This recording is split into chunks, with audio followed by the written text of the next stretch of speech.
French children called A Visit from St. Nicholas. The following year, a family friend submitted it to the Troy Sentinel in upstate New York. The poem immediately caught the attention and imagination of the entire nation, and the poem's first line, "'Twas the night before Christmas," replaced the original title. This timeless story of A Visit from St. Nicholas has touched the hearts of children for generations and is the most published, most read, and most collected book in all of Christmas literature. So sit back and relax as Mrs. Lott, Mrs. Hess, and Mrs. Campbell's classes bring you their version of "'Twas the Night Before Christmas."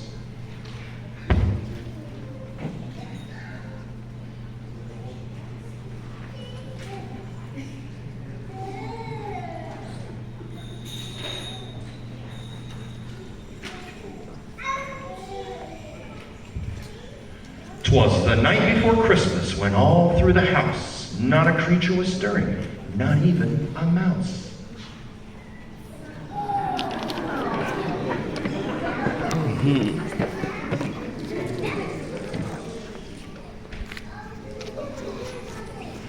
The stockings were hung by the chimney with care, in hopes that St. Nicholas soon would be there.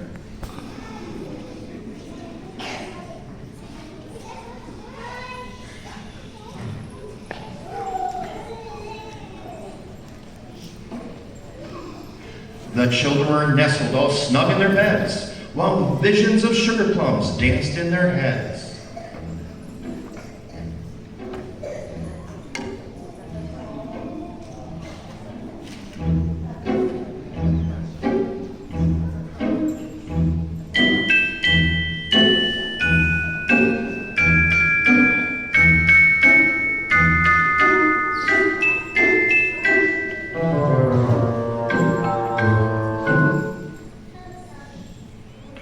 And Mama in her kerchief, and I in my cap, had just settled down for a long winter's nap.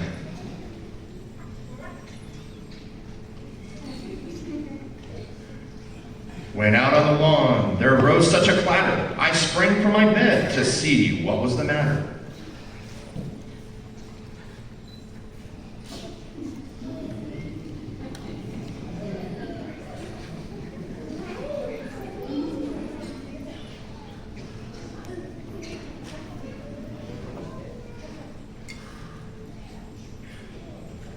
Away to the window I flew like a flash,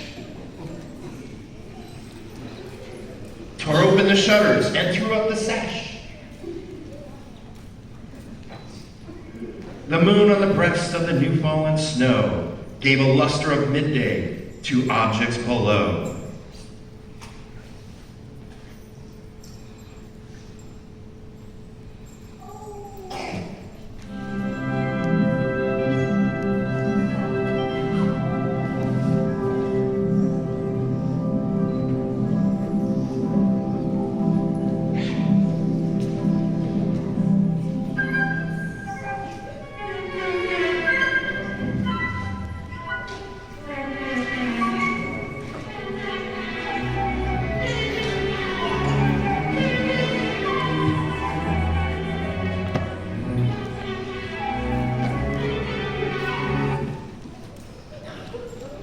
When what to my wondering eyes should appear but a miniature sleigh and 8 tiny reindeer. Oh, Rudolph the red-nosed reindeer had a very shiny nose, and if you ever saw her, you would even say hello. All of the other reindeer used to laugh and call him names. They never laughed for joining in the reindeer games. Everyone thought Christmas Eve Santa came to say, Rudolph, with your nose so bright, won't you guide my sleigh tonight?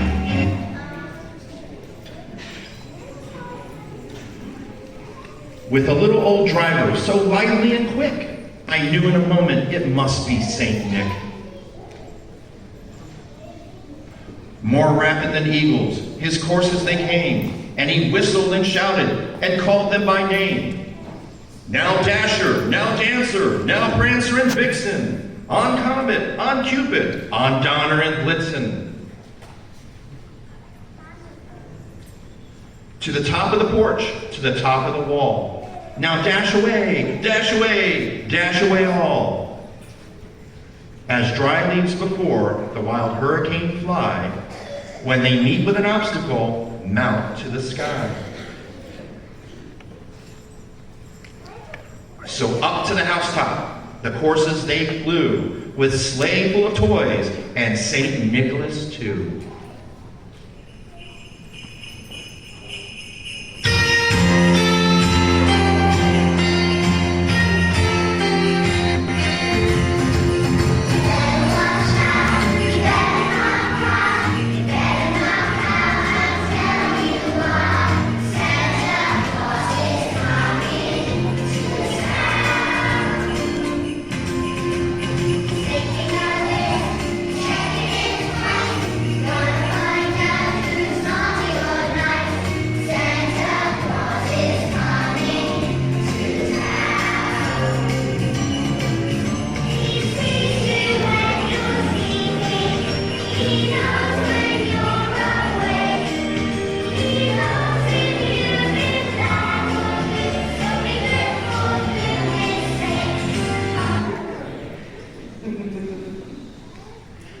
And then in a twinkling, I heard on the roof the prancing and pawing of each little hoof. As I drew in my head and was turning around, down the chimney St. Nicholas came with a bound.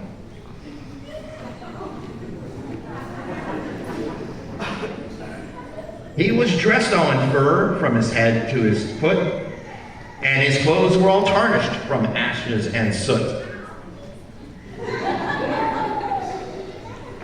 A bundle of toys he had flung on his back, and he looked like a peddler just opening his pack. His eyes, how they twinkled, his dimples, how merry. His cheeks were like roses, his nose was like a cherry. His droll little mouth was drawn up like a bow, and the beard on his chin was as white as snow.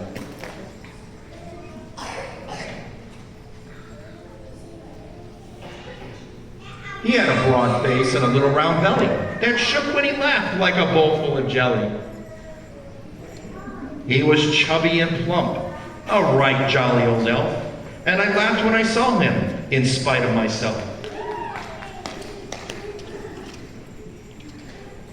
A wink of his eye and a twist of his head soon gave me to know I had nothing to dread. He spoke not a word, but went straight to his work, and filled all the stockings, then turned with a jerk. And laying his finger aside of his nose, and giving a nod up the chimney he rose.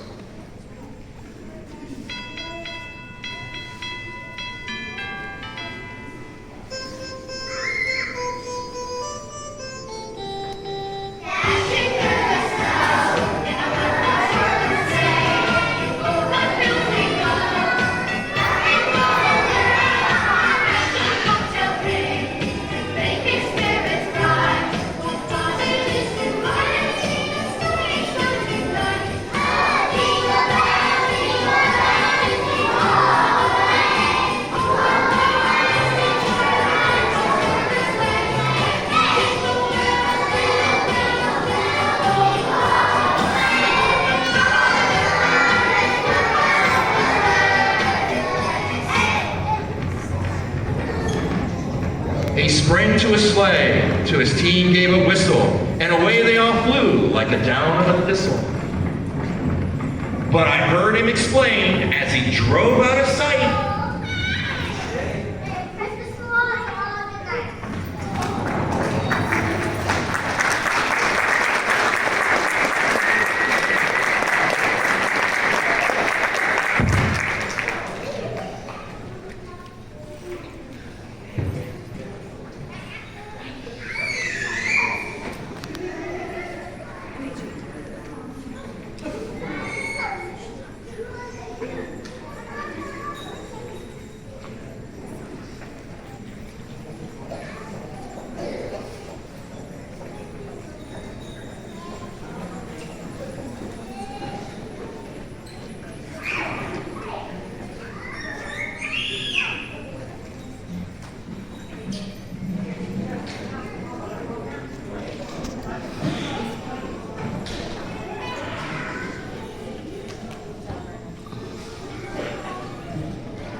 Would the children please stand up and bow?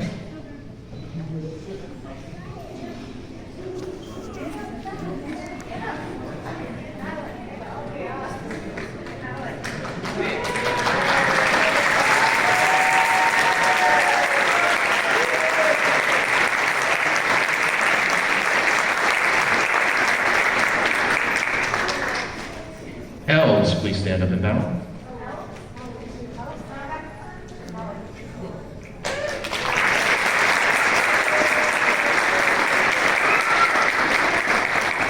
Moon, please bow.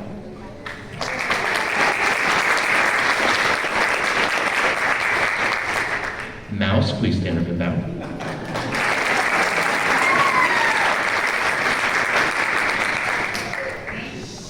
Mama, please stand up and bow.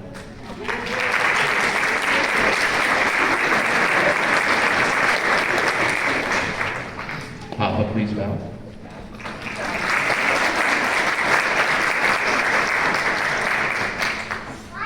Would the presents please bow?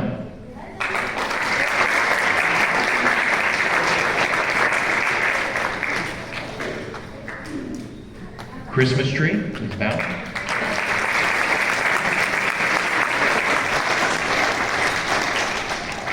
Rudolph, please stand up and bow.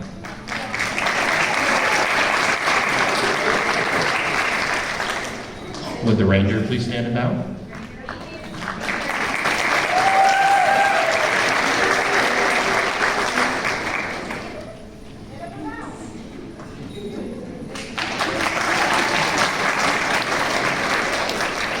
Snowflakes, please stand up and bow.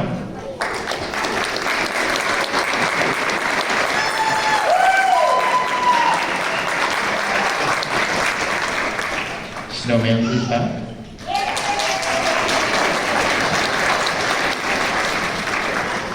Would Saint Nick please stand up and bow?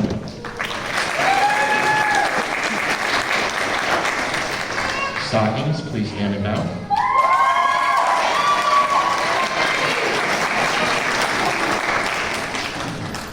Sugar plum fairies, please stand and bow.